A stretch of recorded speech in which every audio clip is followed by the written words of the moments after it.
evening. Welcome to South Asia Newsline. I'm Arjun Chaudhary. Here are the top stories we're tracking for you on Monday, the 23rd of May. India, Iran and Afghanistan signed trilateral accord on Chabahar port. India's first reusable launch vehicle successfully flight tested. And former Nepal Prime Minister slams present government for poor handling of Madhesi agitation. And now for all the details. India and Iran on Monday signed a series of agreements to boost bilateral ties between the two nations. This comes during Indian Prime Minister Narendra Modi's two-day visit to Iran to improve business ties after nuclear sanctions were lifted against the Middle Eastern nation in January. Indian Prime Minister Narendra Modi, who was on a two-day visit to Iran on Monday, held delegation-level talks with Iranian President Hassan Rouhani in capital Tehran to improve bilateral ties. 12 major agreements were signed between the two nations in various fields including trade, science, culture, technology and diplomatic affairs, as well as economic and financial cooperation. India and Iran also inked a bilateral pact on Chabahar port for enhanced connectivity between the two nations. با سرمایه‌گذاری هندوستان در توسعه بندر چابهار و تجهیز آن و همچنین اعتباراتی که برای بندر چابهار از طرف هندوستان مد نظر هست، چابهار میتونه تبدیل بشه به یک نماد بزرگ همکاری بین دو کشور بزرگ ایران و هندوستان. The two nations also vouched to jointly combat terrorism and extremism and agreed to share intelligence in a bid to fight the menace in the region. India and Iran also share a crucial stake in peace, stability and prosperity of the region. We also have shared concerns at the spread of forces of instability, radicalism and terror in our region. We have agreed to consult closely and regularly on combating threats of terrorism, radicalism, drug trafficking and cybercrime. We have also agreed to enhance interaction between our defense and security institutions on regional and maritime security. Modi is the first Indian Prime Minister to visit Iran in the last 15 years. India, Iran and Afghanistan signed a trilateral agreement on transport and transit corridor. The agreement seeks to utilize the port's strategic location to boost regional economic cooperation and connectivity. It would have a spiraling impact on regional trade and commerce, would create tremendous employment opportunities and strengthen people-to-people contacts in the region. The agreement is seen to significantly enhance prospects of India's connectivity with Afghanistan, Central Asia and beyond. It will also be a game changer for regional connectivity, especially for Afghanistan, which can find an assured and reliable alternative access to India via sea. India successfully launched a reusable launch vehicle space shuttle, the first ever for the country.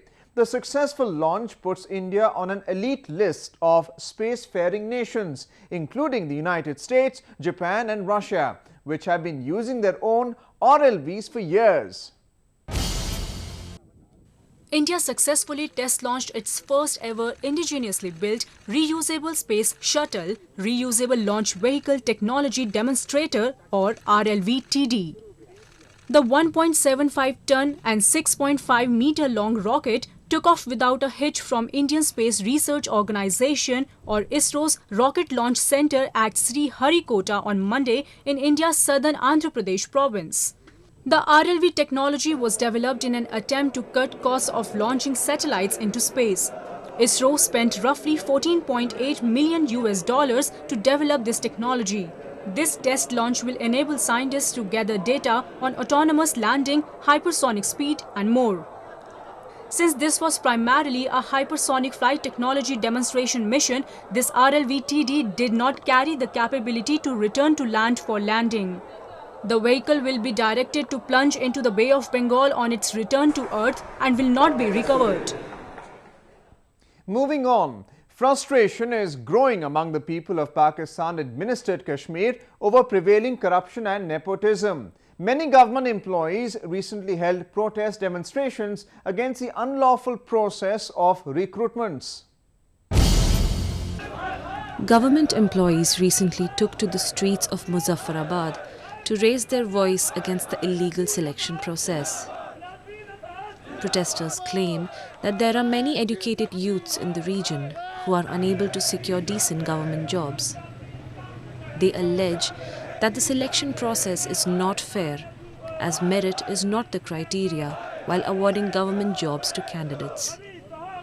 Merit की बुनियाद पे आपने merit की बुनियाद पे गरीब का हक मत मारे, मेरिट की बुनियाद पे करें। एक मुलाजिम इस वेले 5-5 लाख रुपया लेके अपनी 6 स्केल 7 स्केल की वो लेता है, नौकरी लेता है गवर्नमेंट से, तो वो कल आके रिश्वत लेके वो 6 लाख रुपया अपना पूरा करेगा ना।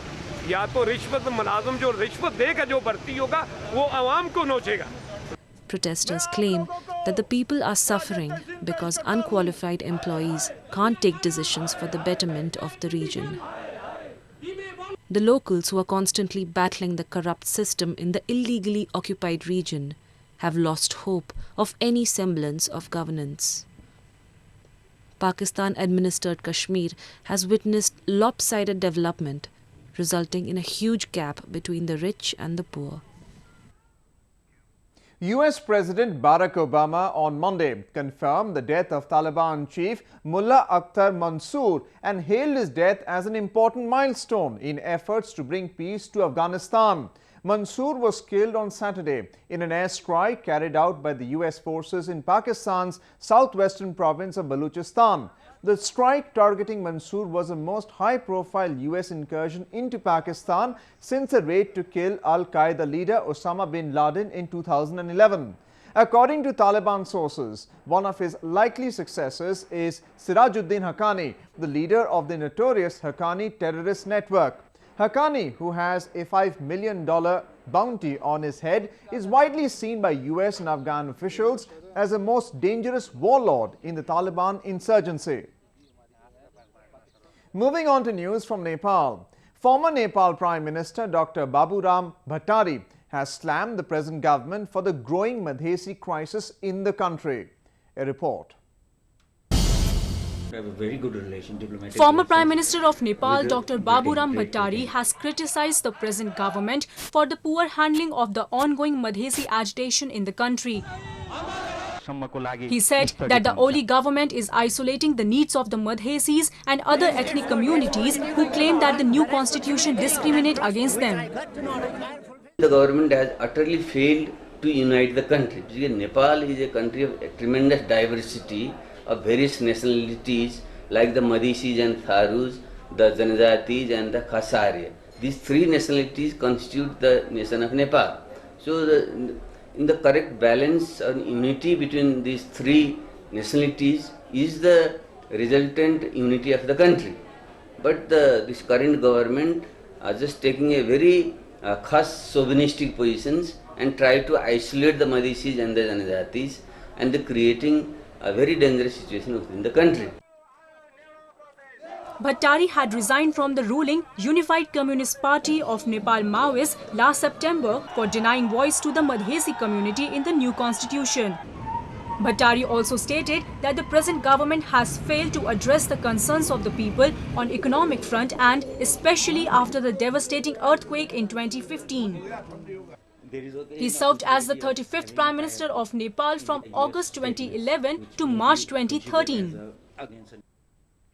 24 people have died and over 100 injured due to the vicious Ruano cyclone that hit Bangladesh on Saturday. It has also caused floods in many regions, which has forced over 500,000 people to flee their homes and take to shelters. Heavy rains also resulted in landslides, which further disrupted road communications.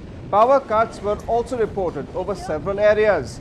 With a wind speed of up to 54 miles per hour, the cyclone hit the south and southeast regions of Barisal and Chittagong on Saturday, impacting the entire country. India's northern Jammu and Kashmir province is known for its natural beauty and presence of numerous places of worship. The shrines of Sufi saints in the region are held in high esteem by all faiths and communities. They are symbols of human unity and brotherhood. The shrine of Sai Ilahi Baksh, located in Poonch district of the North Indian province, attracts people of different faiths. The Urs, or the death anniversary of the saint, draws devotees in large numbers each year. People of all religions and beliefs visit the shrine to seek blessings of the saint. यहाँ पे हर साल हम कितने last 14-15 साल से आ रहे हैं कि यहाँ पे सारे धर्म के लोग आते हैं. हम तो मीन्स यहाँ पे ऐसा लगता ही नहीं कि ये मुस्लिम धर्म है या वो है. यहाँ पे हर धर्म के सारे मुरीद मिलते हैं, सब वहाँ मत्था टेकते हैं, सब अपनी मुरादें पूरी करते हैं. Sufi saints in the northern province of Jammu and Kashmir played an extremely important role in its development. Sai Ilahi Baksh, who is known as the flag bearer of Sufism, worked for the upliftment of the people in the region. सब हिंदू, मुस्लिम, सिख, ईसाई उनकी हयात में आते थे और आज भी वही उनका दरस जो है वो कायम दायम है. The shrine presents a glorious example of the composite culture of the region. It extends a message of love and peace and is much more than just a place of worship. It is also a symbol of harmony between communities. Young designers displayed their creativity and alluring fashion line over the 3-day-long India Beach Fashion Week in India's southwestern province of Goa. The event brought together the best minds in the fashion industry under one roof for knowledge sharing and networking.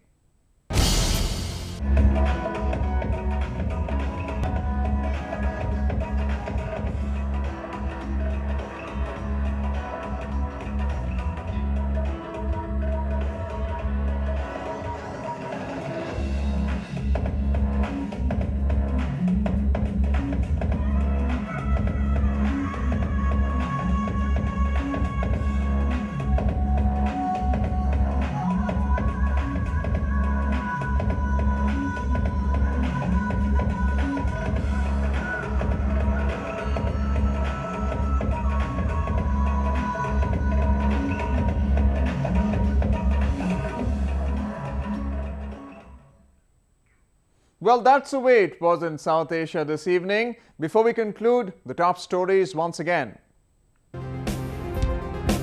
India, Iran and Afghanistan signed trilateral accord on Chabahar port. India's first reusable launch vehicle successfully flight tested. And former Nepal Prime Minister slams present government for poor handling of Madhesi agitation.